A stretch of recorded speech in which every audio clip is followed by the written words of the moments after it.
Hello বন্ধুরা, তোমরা কেমন আছো? আশা করি সবাই ভালো আছো। আমরাও ভালো আছি।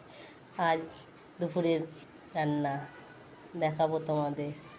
কি কি রান্না করি আজ দুপুরে। দুপুরে রান্না হবে কুমড়ো দিয়ে পুঁই শাক, আলু দিয়ে চিংড়ি মাছ, কচু শাক আর উচ্ছে আলু ভাজা। ভাজাটা হয়ে এসছে, একটু বাকি আছে। ভালোভাবে একটু হয়ে গেলে, লাল লাল করে ভাজা হয়ে গেলে ওটাকে নামিয়ে নেবো। হয়ে যাবে আমাদের দুপুরের রান্না।